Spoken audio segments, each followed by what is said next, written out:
বৃন্দ, আমরা এখন রয়েছি তায়েফ শহরে, মসজিদে আদ্দাসে আমরা 2 রাকাত নামাজ পড়েছি।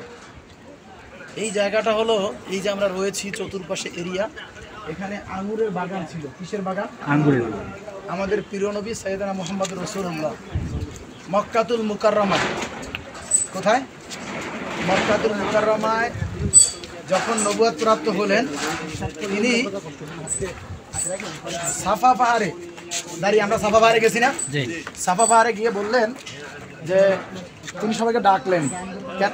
মক্কায় তখন প্রথা ছিল যে কাউকে কোনো কিছু জানানোর জন্য হয় আগুন জ্বালানো হতো, অথবা ঘন্টা মারা হতো, অথবা জোরে জোরে বাড়ি দেওয়া হতো। তো আল্লাহ রাসূল সাল্লাল্লাহু আলাইহি ওয়াসাল্লাম যখন সবাইকে ডাকলেন, সবাই মক্কাবাসী বলল, আব্দুল্লাহর বেটা মুহাম্মদ যেহেতু ডেকেছে, সেহেতু কোনো না কোনো গুরুত্বপূর্ণ জিনিস আছে, চলো সবাই। সবাই আসলো। রাসূল বললেন লা ইলাহা ইল্লাল্লাহু মুহাম্মাদুর রাসূলুল্লাহ।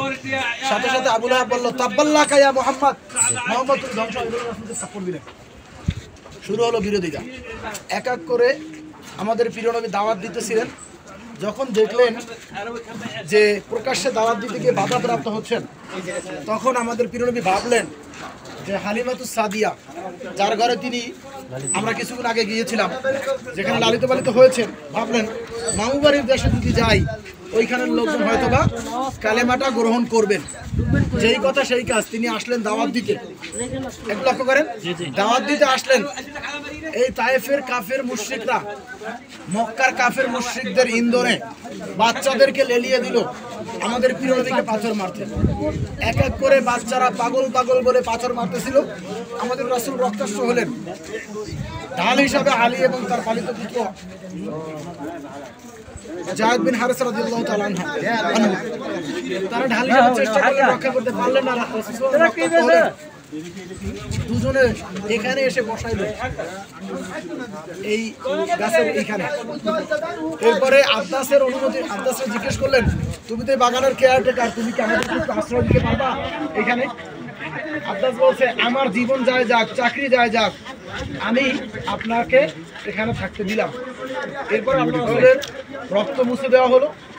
এই জায়গাটা স্মৃতি বিজড়িত করে রাখার জন্য এখানে একটা মসজিদ করা হয়েছে। আদ্দাসের নাম অনুসারে মসজিদের নাম দেওয়া হয়েছে মসজিদে আদ্দাস। এখানে ফেরেশতারা আসছিল সেদিন, এসে বলেছিল, ইয়া রাসূলুল্লাহ, ইয়া হাবিবাল্লাহ, আপনি অনুমতি দেন তায়েফবাসীকে আমরা ধ্বংস করে দেই, মেরে ফেলি, ইত্যাদি ইত্যাদি। সব শেষ।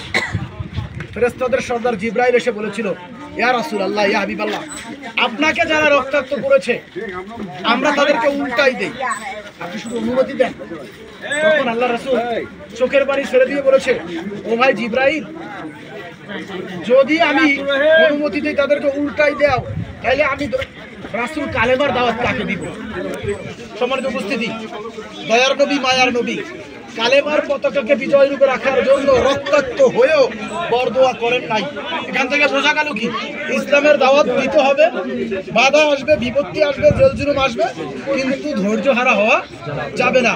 আদালতে আখেরাতে কিয়ামতের কঠিন ময়দানে রাসূলের সুপারিশের আশায় আসুন হৃদয়ের সবটুকু ভালোবাসা উজাড় করে দিয়ে রাসূলের শানে একবার দুরূদ পড়ি, বলি সাল্লাল্লাহু আলাইহি ওয়াসাল্লাম।